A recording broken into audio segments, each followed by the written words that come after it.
The nursery was already painted a soft, calming shade of sage green. The crib was assembled, draped in imported linens, waiting for a baby that was due in just 2 months. But the silence in the penthouse wasn't peaceful. It was deafening.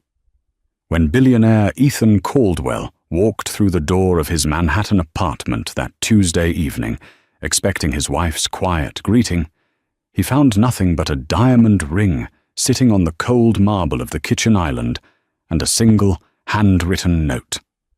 His mistress, Sienna, thought this was her victory lap. She thought the obstacle was finally gone, but she was about to learn a brutal lesson. Be careful what you wish for, because when a pregnant woman vanishes into thin air, the husband is always the first suspect, and the other woman never gets the fairy tale ending she thinks she deserves. Ethan Caldwell was a man who controlled everything. As the CEO of Caldwell Holdings, he moved markets with a whisper and crushed competitors with a signature. He was used to noise, the roar of the trading floor, the paparazzi flashes, the demanding notifications on his phone. But tonight, the silence in his triplex penthouse on the Upper East Side terrified him. He loosened his tie, the silk feeling like a noose. It was 8 p.m. Usually the smell of roasted chicken or something savory would be wafting from the kitchen. Clara, his wife of 4 years, insisted on cooking dinner herself, despite the staff he offered to hire. She was 7 months pregnant, heavy on her feet, and usually spent her evenings reading on the chaotic plush sofa she loved, a sofa Ethan hated because it didn't match the modern aesthetic. "Clara," he called out. His voice echoed off the floor-to-ceiling windows that overlooked Central Park. Nothing. He checked his phone. 3 missed texts from Sienna. "Are you home yet, baby? I'm wearing that red set you bought me. Don't make me wait." Ethan swiped the notification away with a grimace. The affair with Sienna, a 24-year-old Instagram model with ambitions bigger than her follower count, had been a cliché. It was a distraction, a way to feel powerful in a different way. Clara was safe, boring, reliable. Sienna was fire and chaos. He thought he could handle both. He walked into the kitchen. That's when he saw it. His grandmother's ring, a 3-carat vintage diamond he had placed on Clara's finger 5 years ago. It was sitting in the center of the island, next to a piece of folded cream stationery. Ethan's heart hammered against his ribs. He picked up the note. It wasn't a letter. It was a single sentence, written in Clara's neat, looping cursive. "I'm tired of being the only one who is faithful in this house." That was it. No goodbye. No threats. Just a statement of fact. "Clara!" Ethan screamed, running toward the master bedroom. The room was pristine. He threw open the walk-in closet. Her side was confusing. Her expensive gowns, the ones he bought her for galas, were all there. Her jewelry box was full. But the comfortable clothes, the oversized sweaters, the maternity leggings, gone. He ran to the bathroom. Her toothbrush was missing. Her prenatal vitamins were gone. Panic, cold and sharp, pierced through his arrogance. He pulled out his phone and dialed her number. "The number you have dialed is no longer in service." He dialed again. Same result. She hadn't just turned it off. She had disconnected the line. Ethan stood in the center of the bedroom, breathing hard. He was Ethan Caldwell. People didn't leave him. He left them. His phone buzzed. It was Sienna again. "Ethan, stop ignoring me. You said she'd be asleep by 10. Can I come over?" A wave of nausea hit him. He looked at the empty bed, the one Clara made every morning. For the first time in months, the thought of Sienna didn't arouse him. It made him want to vomit. He didn't reply. Instead, he did the only thing he could think of. He called the head of security for his building. "Check the cameras," Ethan barked, his voice trembling. I need to know when my wife left." "Mr. Caldwell," the security chief's voice was hesitant. We already checked. The system went down for maintenance between 10 a.m. and 2 p.m. today. There's no footage." Ethan dropped the phone. The device cracked against the hardwood floor. She knew. Clara knew everything. And she hadn't just left. She had executed an exit so clean it was surgical. The boring wife he had taken for granted had just pulled off the impossible. She had disappeared. 36 hours. That's how long it had been since Ethan found the note. The penthouse was no longer silent. It was crawling with police. Detective Marcus Vance, no relation to Clara, ironically, was sitting on the sofa Ethan hated, looking entirely too comfortable. Vance was a veteran detective with the NYPD, a man who had seen enough rich men kill their wives to fill a library of case files. "So, let me get this straight, Mr. Caldwell," Vance said, not looking up from his notepad. "Your wife, 7 months pregnant, packs a bag, disconnects her phone, disables the building's security cameras, and leaves without a trace. And you have no idea why." Ethan sat in the armchair across from him. He hadn't slept. He looked haggard, his designer suit wrinkled. "I told you, I came home and she was gone. The note said she was unhappy." "Unhappy," Vance repeated flatly. He looked up, his eyes sharp. "Did she have a reason to be unhappy? Was there tension? Infidelity?" Ethan froze. The air in the room seemed to drop 10 degrees. We were having normal marital issues. Stress with the baby coming. "Right," Vance said, standing up. "We'll need access to your financials, your phone records, and your emails. Standard procedure for a missing person case where foul play hasn't been ruled out." "Foul play?" Ethan stood up, indignant. "She left me. She wrote a note." "Handwriting can be forged, Mr. Caldwell, and pregnant women don't usually just walk away from top-tier healthcare and financial security unless they are running from something or someone." Vance's implication hung heavy in the air. As the police were leaving, the elevator doors opened. Ethan's stomach dropped. It was Sienna. She wasn't reading the room. She was wearing a trench coat that was belted tightly, oversized sunglasses, and carrying a bag of takeout. She looked like she was auditioning for the role of supportive wife. "Ethan!" she cried out, rushing past a uniformed officer. "I was so worried. You haven't answered my texts in 2 days."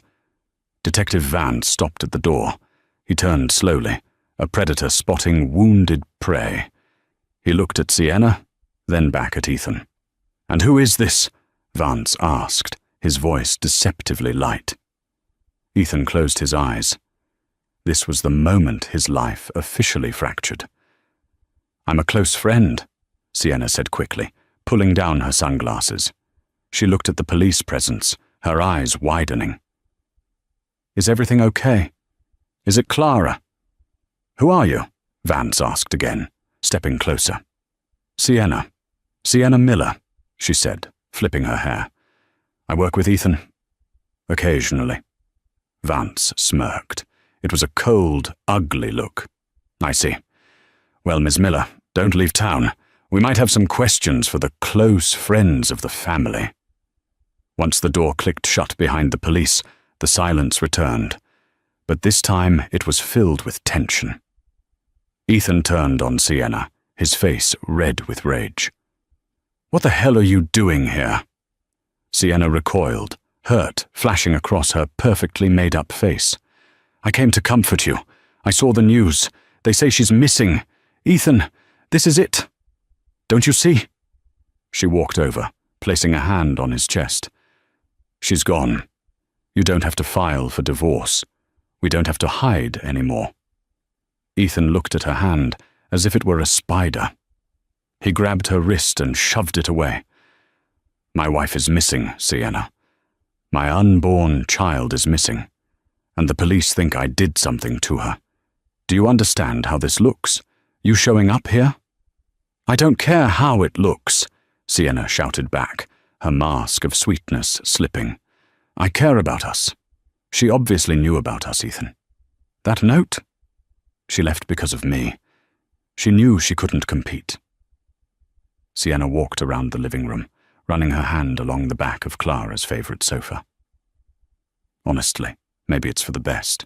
She was so plain. She didn't fit in your world. I do.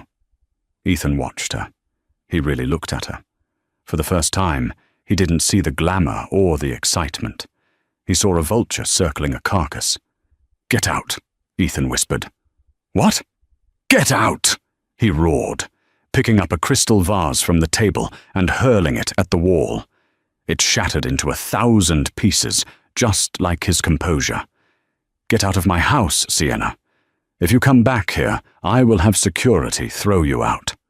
Sienna's eyes filled with tears, angry tears. You're upset. I get it. I'll give you space. But don't think you can just push me away, Ethan. I know things. I know where the bodies are buried. She turned and stormed out, her heels clicking loudly on the marble. Ethan sank onto the floor, surrounded by broken glass. He put his head in his hands. I'm tired of being the only one who is faithful in this house. The words burned into his brain. He needed to find her. Not to save his reputation, not to avoid jail, but because for the first time in years, the absence of Clara Vance felt like the loss of a limb. He pulled out his phone again. He didn't call the police. He called a number he hadn't used in a decade. Liam, Ethan said when the line connected. I need you. I need the best private investigator money can buy, and I need it off the books. What's the job? Liam asked, his voice gravelly. Find my wife, Ethan said, his voice breaking, before the police find out the truth about why she left. But Ethan didn't know that Clara wasn't just hiding. She was watching, and the game had only just begun. The press descended on the Caldwell building like a swarm of locusts. By day 3, the sidewalk outside the penthouse was impassable. O.B. vans from CNN, Fox News, and every major network were parked in illegal spots, accruing tickets they would happily pay for the shot of the grieving billionaire. Inside, the atmosphere was suffocating. Ethan sat at his dining table, which was now covered in files. Across from him sat Liam, the private investigator. Liam was a man who looked like he was carved out of granite, rough, weathered, and unshakable. He was the antithesis of Ethan's corporate, polished world. You're not going to like this, Liam said, sliding a thick folder across the mahogany surface. Ethan rubbed his temples. He hadn't shaved in 3 days. Just tell me, did you find a flight manifest? A train ticket? No, Liam said, lighting a cigarette. Ethan usually forbade smoking in the penthouse, but today he didn't care. I found a ghost. Your wife didn't just decide to leave on Tuesday, Ethan. She's been leaving you for 6 months. Ethan froze. What? Look at the bank transfers. Liam pointed a calloused finger at the spreadsheet. Small amounts. Under the radar. 2,000 here, 3,000 there. Cash withdrawals at different ATMs across the tri-state area. But she didn't use her cards. She used a supplementary card attached to your corporate expense account, the one you never check because your accountant handles it. Ethan squinted at the numbers. That's nearly $200,000. Cash, Liam confirmed. Untraceable. But that's not the genius part. The genius part is the digital footprint she left behind. Liam opened a laptop and turned the screen toward Ethan. It showed a series of search histories and emails. I had my tech guy scrub the router logs. For the last 3 months, someone in this house has been researching non-extradition countries, how to fake a death, and, this is the kicker, spousal abuse support groups. Ethan felt the blood drain from his face. I never hit her. You know that. I never laid a hand on her. I believe you, Liam said, his voice low. But the police won't, and the public definitely won't. She planted a narrative, Ethan. If she turns up dead, or if she never turns up at all, this search history makes you look like a monster who drove her to it. Or worse, someone who killed her to shut her up. Ethan stood up, pacing the room frantically. Why? Why would she do this? Just because I slept with Sienna? Hell hath no fury, Liam muttered. But there's something else. We found a purchase order for a storage unit in Queens, paid for in cash, but the rental agreement had a fingerprint on it. We're checking it now. Before Ethan could respond, the TV in the corner, which had been muted on a news channel, flashed a familiar face. Ethan grabbed the remote and unmuted it. It was Sienna. She wasn't hiding. She was sitting in a studio for an exclusive interview with a prime-time talk show host. She wore a modest black dress, her makeup minimal to make her look younger, more innocent. I just want her to come home, Sienna was saying to the camera, wiping away a tear. Ethan, Mr. Caldwell and I, we were just colleagues. But I know how stressed he was.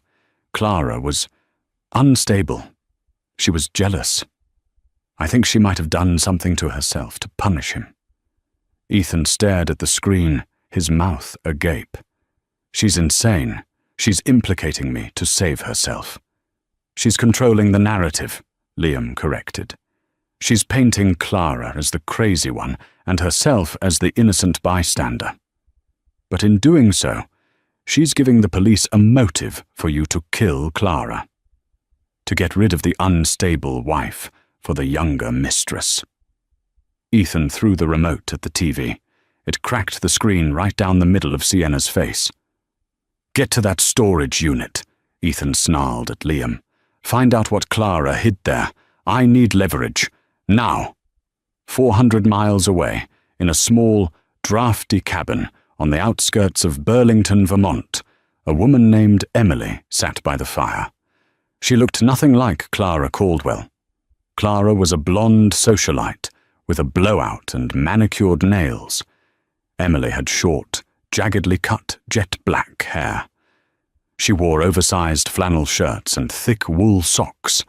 Her face was devoid of makeup, revealing the freckles Clara had spent years covering with expensive foundation. But the eyes were the same, sharp, calculating. Emily, Clara, sipped her herbal tea and watched the live stream of Sienna's interview on her tablet. A small, cold smile touched her lips. Stupid girl, Clara whispered to the screen. You always did talk too much. She shifted in her chair, rubbing her swollen belly. The baby kicked, a strong, reassuring thud against her ribs. Don't worry, little one, she cooed. Daddy isn't going to hurt us.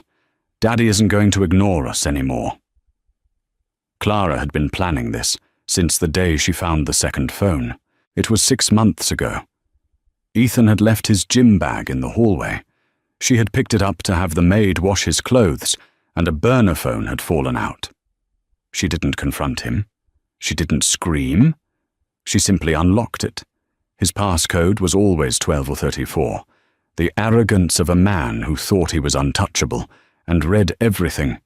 The texts from Sienna were graphic. They were mocking. Does the whale suspect anything? Sienna had written when Clara was 4 months pregnant. No, she's too busy nesting. She's clueless, Ethan had replied. That word, clueless. It broke something inside Clara. It wasn't the heartbreak of betrayal. It was the cold clarity of realization. She had sacrificed her career in journalism to be his wife. She had managed his social calendar, charmed his investors, and built his image. And he saw her as a clueless incubator. So, she went back to her roots. She stopped being the wife and started being the investigative journalist she used to be. She documented everything. Not just the affair. That was child's play. She documented the business. Caldwell Holdings was successful, yes, but Ethan had been cutting corners to keep the stock price inflated. Clara found the offshore accounts in the Cayman Islands. She found the emails proving he was bribing city officials to approve his construction permits. She found the tax evasion schemes. She printed it all. The storage unit in Queens that Ethan's PI was currently racing toward? It was a trap. Clara checked her watch. 2:00 p.m. "Boom," she whispered. She picked up her burner phone and dialed a number she had memorized weeks ago. "Detective Vance?" she said, pitching her voice higher, adding a tremor of fear. "Who is this?" the detective barked. I can't say my name, but I know where Ethan Caldwell keeps his records, the real ones. He told me to burn them, but I was too scared." "Where?" Vance demanded. "A storage unit in Queens, Unit 404. Please just don't tell him I called." She hung up and removed the SIM card, snapping it in half and throwing it into the fire. She watched the plastic melt and curl. Ethan thought this was about a divorce. He thought this was about a scorned woman leaving a ring on a counter. He had no idea. This wasn't a breakup. This was a demolition. Clara stood up and walked to the window. The snow was falling heavily outside, covering the world in white. It was peaceful. She wasn't going to stay hidden forever. But when she returned, she wouldn't be Clara Caldwell, the victim. She would be the woman who brought down the Caldwell empire. The raid on the storage unit happened at 4:00 p.m. Liam arrived 10 minutes too late. When he pulled up in his nondescript sedan, the facility was already swarming with NYPD. He saw Detective Vance walking out of Unit 404 carrying boxes. Liam swore under his breath and dialed Ethan. "Don't talk," Liam said. "Just listen. The police beat us to the storage unit. And Ethan, they aren't carrying out baby clothes. They're carrying out bankers' boxes. Do you have anything in storage you shouldn't?" Ethan, sitting in his office at Caldwell Holdings, felt his stomach drop. "I don't have a storage unit. I told you that." "Well, someone rented one in your name. And whatever is in there, Vance looks like he just won the lottery." 10 minutes later, the doors to Ethan's corner office burst open. It wasn't the police yet. It was his chief legal officer, frantic. "Ethan, the SEC just froze our assets." "What?" Ethan stood up, his chair toppling over. "On what grounds?" "Anonymous tip, coupled with evidence recovered by the NYPD regarding financial irregularities tied to a missing persons case. Ethan, the stock is in free fall. It's down 12% in the last hour. The board is calling an emergency meeting. They want you to step down pending the investigation." "Step down?" Ethan roared. "I built this company. This is my name on the building. And right now, your name is toxic," the lawyer shouted back, losing his composure. "Your pregnant wife is missing. Your mistress is giving interviews on talk shows. And now the feds are looking at our books. You need to leave the building. Now, before the press gets wind of the SEC freeze." Ethan grabbed his coat and ran for the private elevator. He needed to get home. He needed to think. But when he got to the lobby, the police were waiting. Detective Vance stood in front of the revolving doors, flanked by 2 uniformed officers. The lobby fell silent. Employees stopped, phones raised, recording the downfall of a titan. "Ethan Caldwell," Vance said, his voice booming. "We'd like you to come down to the station to answer some questions." "Am I under arrest?" Ethan asked, straightening his tie, trying to maintain a shred of dignity. "Not yet," Vance smiled tightly. "But we found a diary in the storage unit, a diary belonging to your wife. It details some very disturbing threats you made to her, about what would happen if she ever tried to expose your business practices." "That's a lie," Ethan shouted, looking around at the cameras pointing at him. "I never wrote that. She forged it." "You can explain that to the DA," Vance said. "Please, sir. Don't make a scene."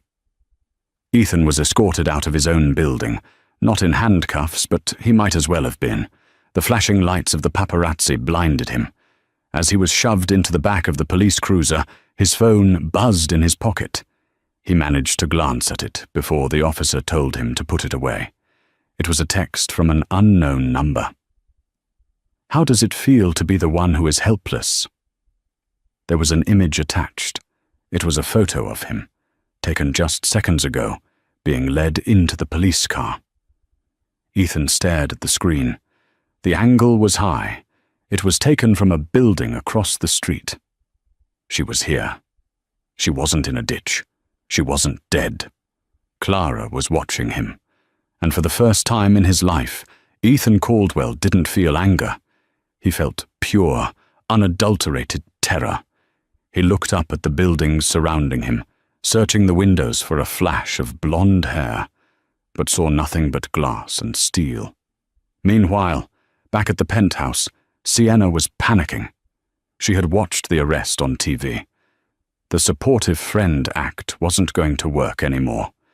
If Ethan went down for murder or fraud, she got nothing. No money. No fame. Just the reputation of being the mistress of a convict. She needed a new plan. She went to Ethan's safe in the bedroom. She knew the combination because she had watched him open it once, while he thought she was sleeping. She spun the dial. Left to 10, right to 25, left to 88. Click. The heavy door swung open.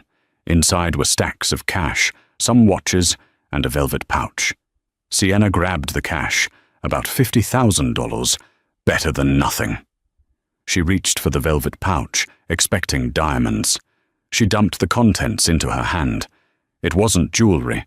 It was a USB drive, and a small note attached to it. The note was written in Clara's handwriting, but it wasn't addressed to Ethan. For Sienna. "Since you like taking things that belong to me, take this.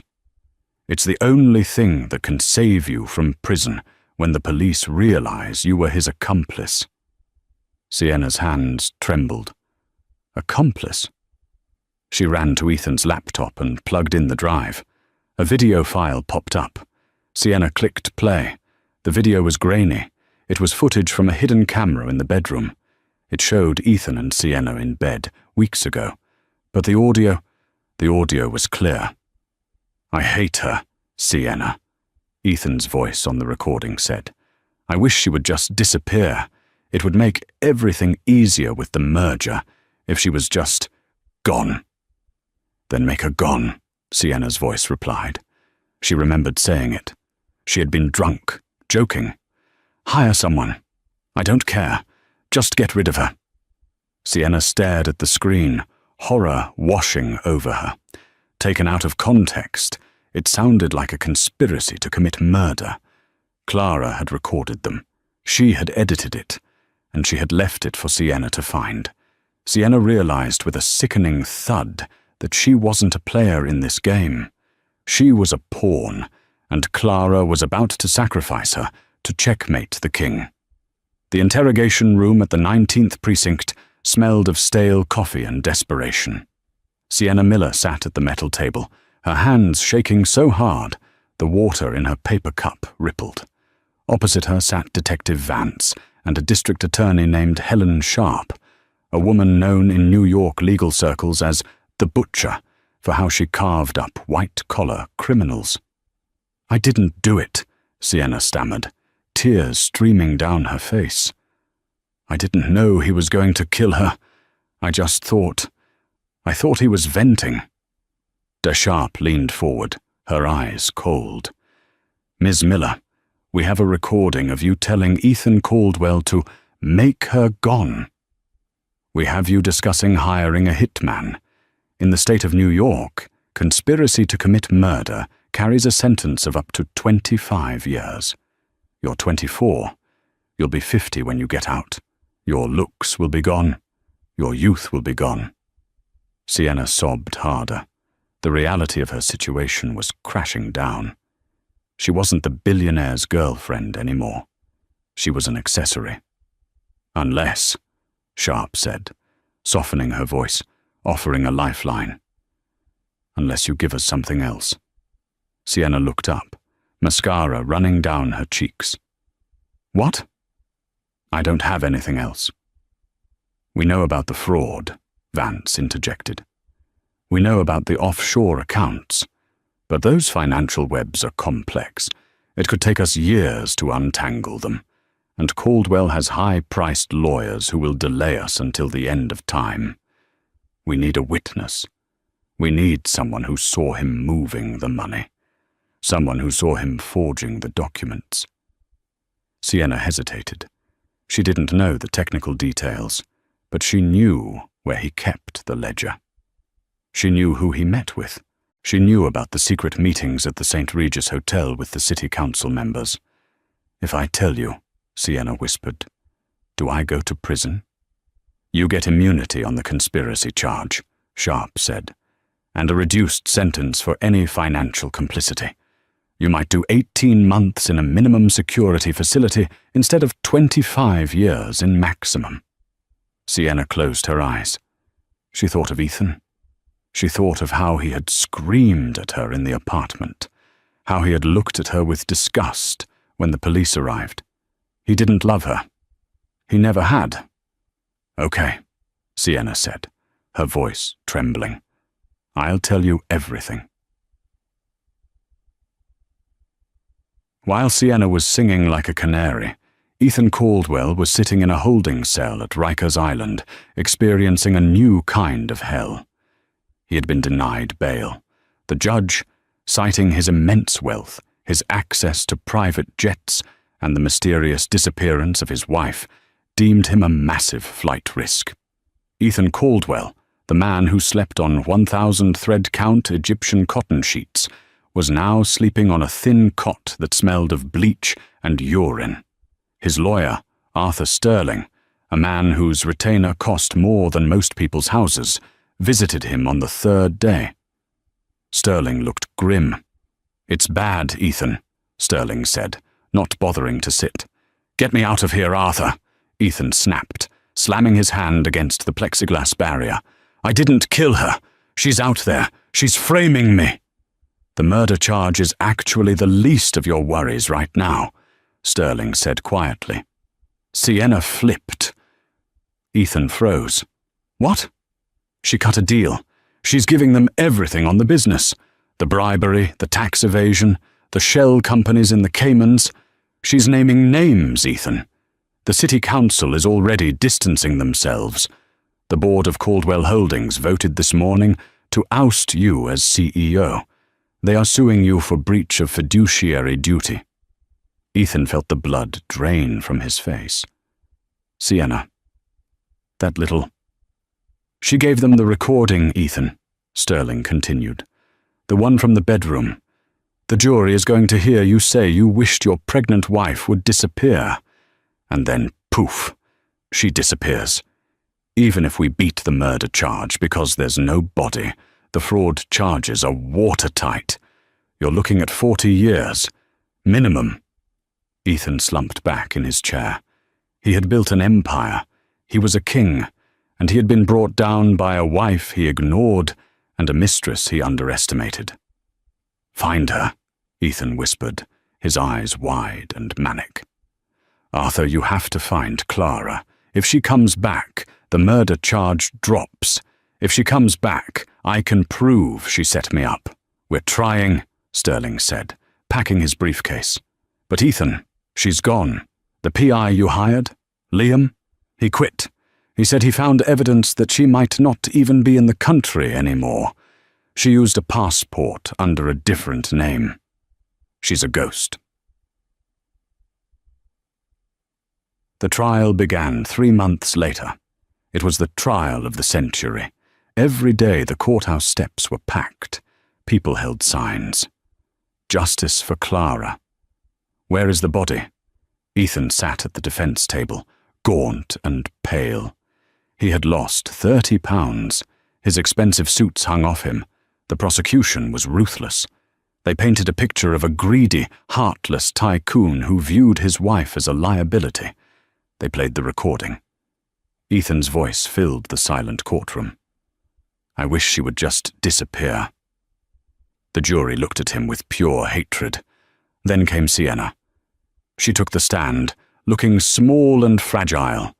She cried on cue. She detailed how Ethan controlled her, how he manipulated her, how he forced her to stay silent about his illegal dealings. It was a performance worthy of an Oscar, and it hammered the final nail into Ethan's coffin. But the breaking point for Ethan wasn't the testimony. It was the woman in the gallery. On the fourth day of the trial, during the cross-examination of the forensic accountant, Ethan looked out into the sea of faces in the courtroom.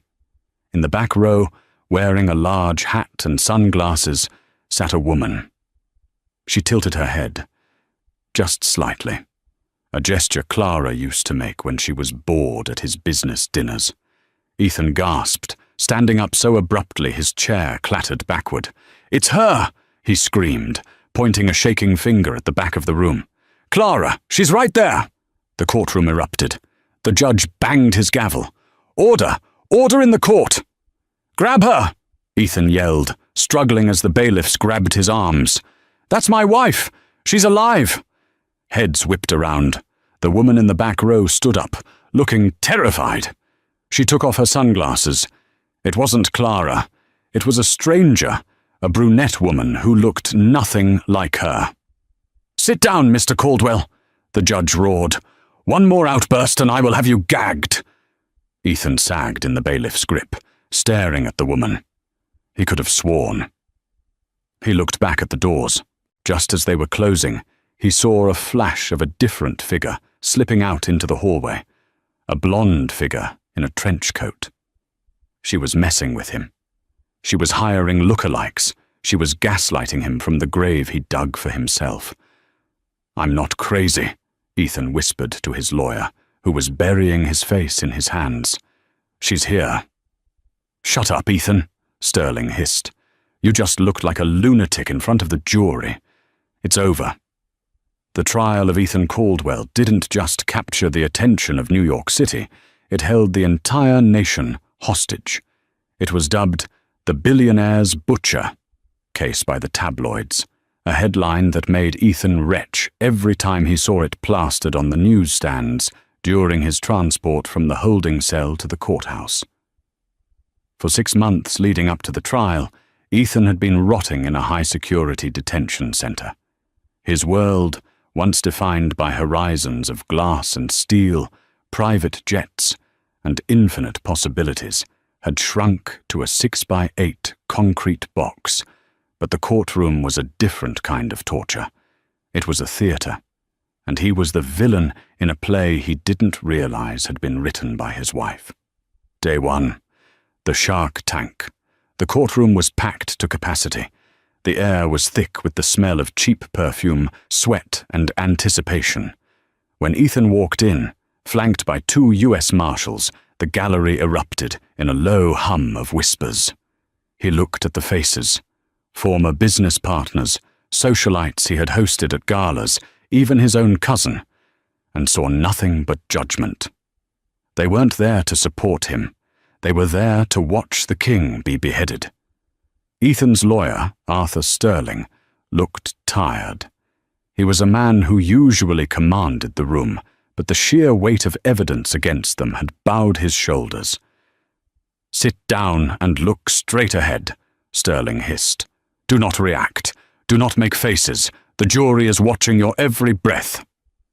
District Attorney Helen Sharp stood up for her opening statement. She was a small woman with a voice that could cut glass. She didn't shout. She didn't need to. She walked back and forth in front of the jury box, making eye contact with every juror. "Ladies and gentlemen," Sharp began, her voice steady. Ethan Caldwell had it all: money, power, influence. But he wanted more. He wanted freedom from the one person who anchored him to morality. His wife, Clara. And when she became an inconvenience to his lifestyle and his illicit business dealings, he didn't just divorce her. He erased her. She pointed a finger at Ethan. It felt like a physical blow. "We may not have a body," Sharp continued, "but we have her voice. We have her diary, documenting the fear she lived in. We have the financial records, showing he was moving millions to run away with his mistress. And we have the testimony of the woman he conspired with. By the end of this trial, you will see that Ethan Caldwell isn't a businessman. He is a monster in a three-piece suit." Ethan gripped the table so hard his knuckles turned white. "Lies," he screamed internally. "It's all lies." But he remained silent. Day 14. The betrayal. The trial dragged on for weeks, a slow parade of forensic accountants and character witnesses. But the courtroom reached a fever pitch when the prosecution called their star witness. "The people call Sienna Miller to the stand." Ethan's head snapped up. The doors opened, and Sienna walked in. She was unrecognizable. The glamorous Instagram model in the red dress was gone. In her place was a broken young woman wearing a grey cardigan 2 sizes too big, her hair pulled back in a severe, messy bun, her face scrubbed clean of makeup. She looked like a child. She looked like a victim. She refused to look at Ethan as she took the oath. "Ms. Miller," Sharp asked gently, "tell the jury about your relationship with the defendant." Sienna's voice was a whisper. "We were lovers. For 2 years." "And did Mr. Caldwell ever discuss his wife with you?" Sienna took a shaky breath. Tears began to spill down her cheeks. "Yes, all the time. He hated her. He called her the anchor, dragging him down. He said she was boring. He said he wished she was dead." "Objection," Sterling shouted. "Hearsay." "Overruled," the judge barked. "The witness may continue." Sienna wiped her nose with a tissue. "About a month before she disappeared, we were in bed. He was drunk. He was ranting about the divorce laws in New York, about how much money she would take if he left her. He looked at me and said, 'I wish she would just disappear. It would make everything easier with the merger if she was just gone.'" The jury gasped. Ethan felt the air leave his lungs. He remembered saying that. He remembered the frustration, the scotch, the heat of the moment. It was hyperbole. It was venting. He didn't mean he was going to kill her. "And what did you say?" Sharp pressed. I made a joke," Sienna sobbed. "I said, 'Then make her gone.' I didn't think he was serious. I didn't know he was actually planning it. And then," Sharp paused for dramatic effect, "Clara Caldwell vanished. And the day she vanished, what did the defendant do?" "He called me," Sienna whispered. "He told me to come over. He said the house was quiet. He didn't sound sad. He sounded relieved." Ethan couldn't take it anymore. He stood up, his chair screeching against the floor. "You liar!" he screamed, his voice cracking. "You were the one who wanted her gone. You told me you wanted her life. You greedy little—" "Mr. Caldwell!" The judge slammed his gavel, the sound echoing like a gunshot. "Sit down or I will hold you in contempt. Marshals, restrain the defendant." Ethan was forced back into his seat, panting heavily. He looked at the jury. They weren't looking at him with doubt anymore. They were looking at him with fear. He had just shown them the temper Sienna described. He had just played right into Clara's hands. Day 21. The ghost in the gallery. By the 3rd week, Ethan was unraveling. He hadn't slept more than 2 hours a night. His skin was grey, his eyes sunken. He kept replaying the events of that Tuesday over and over. How did she do it? Where did she go? During the closing arguments, Ethan was staring blankly into the gallery, scanning the sea of hostile faces. Then he saw her. In the very back row, near the exit, sat a woman. She was wearing a large, floppy hat and dark sunglasses, despite the dim lighting of the courtroom. She wore a trench coat with the collar popped high. It wasn't her appearance that stopped Ethan's heart. It was the way she sat. One leg crossed over the other, her foot tapping rhythmically in the air. Clara did that when she was impatient. Ethan blinked, rubbing his eyes. He looked again. The woman lowered her sunglasses just an inch. Blue eyes. Ice blue. Clara's eyes. She looked right at him, and then she smiled. It wasn't a warm smile. It was a shark's smile, a small, terrifying curve of the lips that said, "I got you." "It's her," Ethan whispered. Arthur Sterling leaned in. "What? It's her!" Ethan shouted, pointing a trembling finger at the back of the room. "Clara! She's right there! Look!" The entire courtroom whipped around. The cameras swiveled. The gallery murmured in confusion. The woman in the back row looked terrified.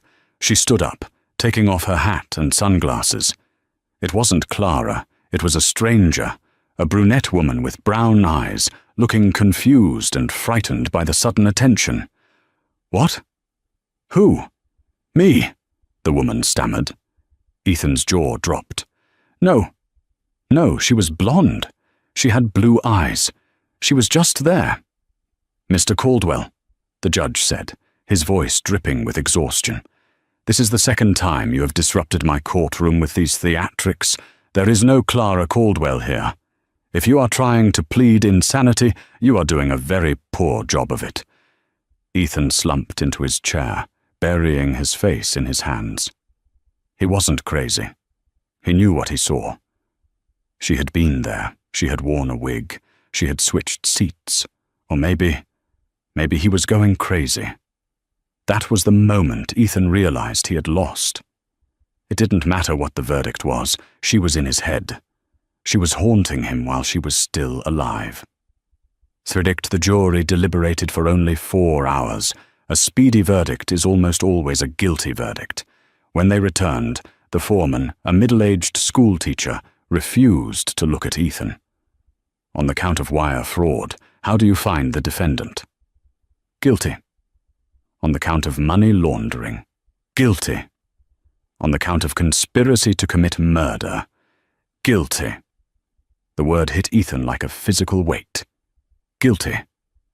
The judge wasted no time with sentencing. He looked at Ethan with utter disdain. "Ethan Caldwell, you are a man of immense privilege who used his power to destroy. You defrauded your investors of millions. You corrupted city officials. But worst of all, you conspired to end the life of your pregnant wife and unborn child. The fact that her body has never been found only adds to the cruelty of your crime. You have shown no remorse, only arrogance." The gavel rose. "I sentence you to 60 years in a federal penitentiary. You will not be eligible for parole for 40 years. May God have mercy on your soul." 60 years. Ethan did the math instantly. He was 32. He would be 92 when he saw the sun as a free man. He was dragged out of the courtroom, the flashes of the cameras blinding him, the shouts of "murderer" ringing in his ears. He looked for Sienna. She was being led out a side door, handcuffed, weeping. She had gotten 5 years for her role in the fraud. She had destroyed him, and she hadn't even saved herself. 2 years later, the tomb ADX Florence in Colorado is known as the Alcatraz of the Rockies. It is a supermax prison designed for the worst of the worst: terrorists, spies, and high-profile criminals who cannot be trusted in the general population. Ethan Caldwell was prisoner. He lived in a soundproof cell made of poured concrete. The furniture was immobile: a concrete desk, a concrete stool, a concrete slab for a bed with a thin mattress. There was a 4-inch slit of a window that looked out only at the sky, so inmates would never know where they were within the facility. The silence was the worst part. It wasn't peaceful, It was heavy. It pressed against his eardrums. Ethan had changed. The arrogance was gone, replaced by a hollow shell. He had lost his mother 6 months into his sentence. She died of a stroke, likely brought on by the stress of the trial. He wasn't allowed to attend the funeral. He had no friends. Arthur Sterling had stopped answering his letters after the appeal was denied. He spent his days doing push-ups until his arms failed, reading the same 3 books from the library cart and staring at the wall. Mail call, a guard grunted, sliding a thin envelope through the slot in the heavy steel door. Ethan frowned. He never got mail. He picked up the envelope. It was heavy, high-quality paper, cream-colored. It smelled faintly familiar. Lavender. There was no return address. The postmark was stamped Zurich, Switzerland. Ethan sat on the edge of his bunk, his hands trembling. He tore open the seal. Inside there was a photograph and a 3-page handwritten letter. He looked at the photo first. It was a picture of a little boy, maybe a year and a half old. He was running through a field of wildflowers, a small soccer ball at his feet. He had dark, curly hair, Ethan's hair, but he had a smile that stopped Ethan's heart. It was Clara's smile, the same dimple on the left cheek. Ethan turned the photo over. On the back, in neat cursive, was written, Leo, 18 months. Leo, his son. Ethan felt a sob catch in his throat. He unfolded the letter. The handwriting was elegant, looped, and painfully familiar. Hello, Ethan. I imagine you have a lot of time on your hands these days. I thought it was finally time to give you some closure. You hate unanswered questions, after all. You're looking at the photo of Leo. He's beautiful, isn't he? He has your eyes, unfortunately. I worry sometimes that he might inherit your temper or your selfishness, but I am working very hard to raise him to be kind. I'm raising him to be a man who respects women, a man who keeps his promises. Everything you never learned how to be. You're probably still wondering how I did it. You always thought you were the smartest person in the room, so this must be driving you mad. It was easier than you think. You were so busy looking at yourself in the mirror, so busy chasing Sienna, that you never noticed the shadow behind you. I knew about the affair for 6 months before I left. I didn't cry. I planned. I started moving the money first, small amounts that your accountant missed because he was too busy helping you hide the bribes. By the time I left, I had siphoned off nearly $5 million into encrypted accounts. That's what funded the new me. The diary? Fiction. I wrote it in a weekend. I researched signs of spousal abuse and crafted a narrative the police would eat up. I knew they would find it. I knew they would believe it, because everyone wants to believe the billionaire is a villain. And Sienna, poor, stupid Sienna. She was the easiest pawn to move. I knew if I put enough pressure on the situation, she would crack. I left that recording for her to find, knowing she would use it to save herself. I knew she would testify against you. You two were perfect for each other, both so willing to destroy anyone to save your own skin. I didn't hire a hitman. I didn't jump off a bridge. I drove to Montreal that night in a rental car paid for in cash. I dyed my hair in a motel sink. I used a passport I bought on the dark web, the one you thought I didn't know how to access. By the time you were calling the police, I was boarding a flight to Paris. We live in Europe now. I won't say where. I have a new name, a new face. A little surgery does wonders. And a new life. You are in a cage of your own making, Ethan. You built the walls with your lies, and you locked the door with your arrogance. I just turned the key. Don't look for us. The Clara you knew is dead. She died the night she found your second phone and realized she was nothing more to you than an obstacle. Leo asks about his father sometimes. I tell him his father is gone. In every way that matters, it's the truth. Enjoy the silence, my love. C. Ethan dropped the letter. The pages scattered on the cold concrete floor. He stared at the photo of Leo, his son, his flesh and blood, living a life of luxury in Europe on his money, raised by the woman who had surgically dismantled his entire existence. A sound bubbled up in Ethan's throat. It started as a groan, but then it twisted. It turned into a laugh, a dry, ragged, hysterical laugh that bounced off the concrete walls. He laughed until his ribs ached. He laughed until tears streamed down his face. She had done it. She had actually done it. She had committed the perfect crime, and he was serving the time for it. Ethan Caldwell, the former king of New York, curled up on his concrete slab, clutching the photo of the boy he would never meet, and stared at the sliver of blue sky. "Well played, Clara," he whispered into the void. "Well played." And then, for the first time in 2 years, the billionaire closed his eyes and wept. So, what is the lesson here? Ethan Caldwell thought he was invincible. He thought he could discard people like used tissues, but he forgot the most dangerous rule of nature. Nothing is more lethal than a woman who has been pushed too far. He lost his fortune, his freedom, and his fatherhood because he underestimated the quiet woman reading a book on the sofa. Clara Vance didn't just survive, she evolved. She orchestrated a masterclass in revenge that left no fingerprints, only consequences. In the end, the billionaire became a prisoner, the mistress became a memory, and the boring wife became the architect of her own destiny. If this story sent shivers down your spine, make sure to hit that like button. It really helps the channel grow. What do you think? Did Ethan deserve his fate, or did Clara go too far by keeping his son away? Let me know your thoughts in the comments below.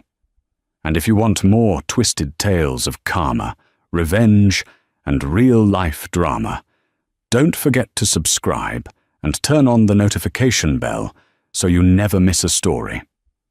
Thanks for watching, and I'll see you in the next video.